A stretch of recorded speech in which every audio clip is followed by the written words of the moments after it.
रिजिजू जी हमारे साथ जुड़ रहे हैं, केंद्रीय मंत्री, और मैं उनसे बातचीत का सिलसिला जोड़ना चाहता हूं।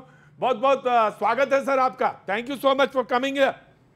Thank you sir. मैं जानना चाहता हूं, पहले तो मैं आपको ईस्ट की बधाई देना चाहता हूं, फिर बाकी सवाल तो बाद में, कि सिक्किम में भी और अरुणाचल प्रदेश में सरकार बनी है। तो पहले तो अरुणाचल प्रदेश की आपको बहुत बहुत बधाई। धन्यवाद जी। देखिए, अरुणाचल में भी हमारा एनडीए का सरकार बन गई है और सिक्किम में भी एनडीए का सरकार है। और सिक्किम में तो इंडिया गठबंधन को सीट नहीं है, और अरुणाचल में ये जो इंडी अलायंस को एक सीट मिला है, वो भी हमारा गलती से हम मिस्टेक कर दिए, एक सीट में टिकट देने में गलती किया, वरना वहाँ भी ज़ीरो होते। तो नॉर्थ ईस्ट में दोनों सीट एनडीए के पास चले गए हैं। और अरुणाचल तो हमेशा से बीजेपी के लिए बहुत शुभ राज्य रहा है जी। 2016 में पहली बार मोदी जी प्रधानमंत्री बनने के बाद अरुणाचल में बीजेपी की सरकार बनी, और तब से लगातार बीजेपी एक स्टेट के बाद दूसरे स्टेट सरकार बनते जा रहे हैं। और आज बीजेपी और एनडीए ही पूरा नॉर्थ ईस्ट में सरकार बना के चला रहे हैं। भाई, आपने जब कहा कि ईस्ट जो है, किरण भाई, आपने जब कहा कि ईस्ट बहुत शुभ रहा है, तो आपने थोड़ा सा मुस्कुराया, लेकिन एक जगह आपने कहा कि थोड़ा अगर सीट का ठीक से डिस्ट्रीब्यूशन हुआ होता या चुनाव सही होता तो शायद ज्यादा बेहतर होता।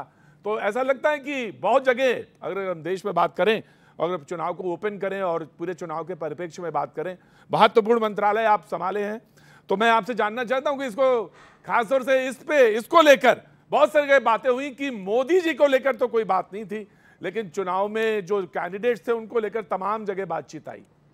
किरण रिजिजू जी। नहीं, ऐसा है, अरुणाचल में तो एक सीट, जैसे मैंने कहा, एक सीट कांग्रेस को मिली है।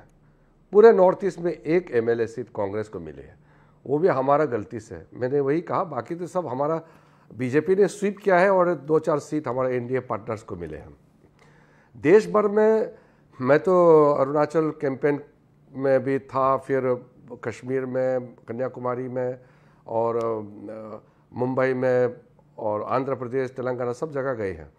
हर जगह एक ही करंट, एक ही आंधी चल रही थी, वो है मोदी जी का आंधी। क्योंकि देश पूरा एकजुट कह रहे थे कि मोदी जी को तीसरी बार फिर से प्रधानमंत्री बनाना है, और इसी पे ही इलेक्शन हुआ है। बाकी इंडी गठबंधन ने कहीं डिस्ट्रैक्शन करने का, मोदी जी पे निजी तौर पर हमला किया, प्रहार किया, और अनाप शनाप बातें की, जाति का नाम लेकर के, धर्म का नाम लेकर के। लोग सुनने के लिए तैयारी नहीं है। लोग ये कहते हैं कि इस देश को सिर्फ मोदी जी ही आगे ले जा सकते हैं। इसलिए ये वेव जो देखा है एग्जिट पोल्स में भी, लगभग वही चीज़ देखने को मिल रहा है। एक सवाल जो अमूमन बार बार कहा जा रहा है, और अभी चर्चा भी हम लोग कर रहे थे, और स्टूडियो में चर्चा भी उसी पे चल रही थी कि इस बीच में आप आए और बातचीत का सिलसिला जुड़ा। राहुल गांधी कह रहे हैं कि ये मोदी मीडिया पोल है, और समाजवादी पार्टी के नेता अखिलेश जी कह रहे हैं कि ये ईवीएम नहीं, इसका आधार ईवीएम नहीं है, ये डीएम आधार है जिस पर ये बोला जा रहा है। किरण रिजिजू जी। देखिए, जो चाहे राहुल गांधी हो, चाहे कोई इंडी गठबंधन के जो भी हो, वो 2 दिन के लिए अपने आप को खुश रखना चाहते हैं, तो उनको मुबारक जी। अभी एग्जिट पोल आए हैं, परसों काउंटिंग है, 2 दिन का ही तो गैप है। ये जो 2 दिन के अंदर में अगर वो बहुत ही खुश रहना चाहता है, अपने आप को अलग दुनिया में ले जाना चाहता है, तो वो हम रोक नहीं सकते हैं। लेकिन एग्जिट पोल और काउंटिंग का दिन इतना कम गैप है, और इस बीच में हमारे एग्जिट पोल्स करने वाले जितना भी एजेंसीज है, न्यूज़ चैनल्स हैं, उनका आप इस तरीके से हंसी मजाक में उड़ाएंगे, ये ठीक बात नहीं है। देखिए, कहते हैं, वो कह रहे हैं ना कि हम अखिलेश जी कह रहे हैं कि वो इसका आधार ये है कि थोड़ा सा जो आपका बाजार है, शेयर बाजार, उससे कुछ जाते जाते वो लाभ उठाना चाहते हैं। वो इस बात को कह रहे हैं। अखिलेश जी तो हमसे छोटे हैं, वो पार्लियामेंट में भी एमपी रहे हैं और मुख्यमंत्री भी रहे हैं। पता नहीं, एक पारिवारिक जो उसको लाभ मिला है पद का, वो सही है, मगर उनको मैं बहुत गंभीर राजनेता नहीं मानता हूँ, क्योंकि वो भी थोड़ा थोड़ा राहुल गांधी जैसा ही है। कोई भी चीज़ सोच समझ करके नहीं बोलते हैं और चीज़ों का गहराई से अध्ययन नहीं करते और समझ नहीं है। ऐसे ही बड़े बाप का बेटा है और पद मिल गया। अब इस तरह के चुनाव के समय में आप नीतिगत बात कीजिए। अगर बीजेपी का कोई पॉलिसीज पसंद नहीं है तो वो तर्क रखिए, बात कीजिए। वो अनाप शनाप बातें करके गुमराह करने का कोशिश कर रहे हैं। वो चुनाव हारने वाले जानते हैं, इसलिए उसका ठीकरा किसी और का सर में फोड़ेंगे और हल्के फुल्के बात करके पूरा माहौल को वो जो डाइवर्ट करना चाहते हैं, ये ठीक बात नहीं है। किरण भाई, दो सवाल मैं और पूछना चाहता हूं। मुझे मालूम है कि आप इस समय बहुत बिजी हैं। मैं दो सवाल पूछना चाहता हूं।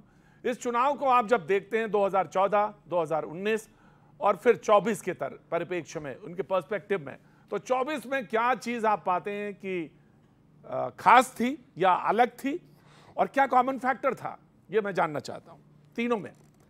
देखिए, मैं भारतीय जनता पार्टी में इतने सालों से काम कर रहा हूँ।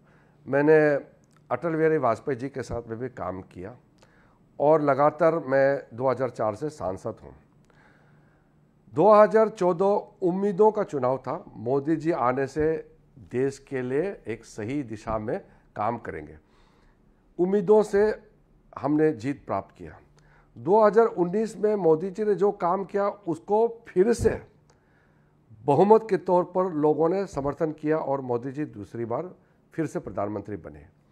2024 बहुत ही खास है, क्योंकि 2024 के चुनाव के बाद मोदी जी इस दुनिया का, जहां भी लोकतांत्रिक तरीके से चुनाव होते हैं, उसमें तीसरी बार हर बार बड़ा मैंडेट, पहले से बड़ा मैंडेट, बड़ी जीत के साथ तीसरी बार प्रधानमंत्री बनने जा रहे हैं।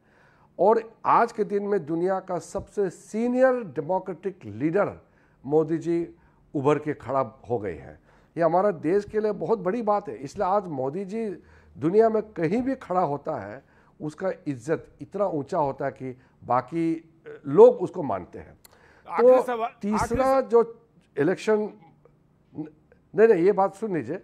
2024 का चुनाव प्रधानमंत्री मोदी जी के नेतृत्व में भारत बहुत ऐसा काम करने जा रहा है जिससे स्थापित हो जाएगा कि भारत विश्व का बहुत बड़ा ताकतवर देश उभर के आने वाले हैं।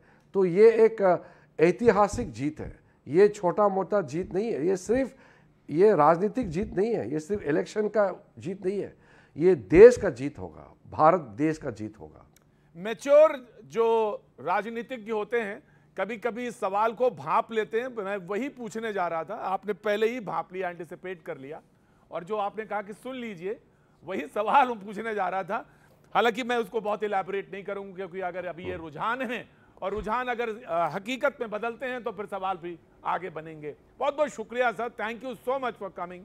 आपका बहुत बहुत शुक्रिया, बहुत सारी शुभकामनाएं आपको। Thank you.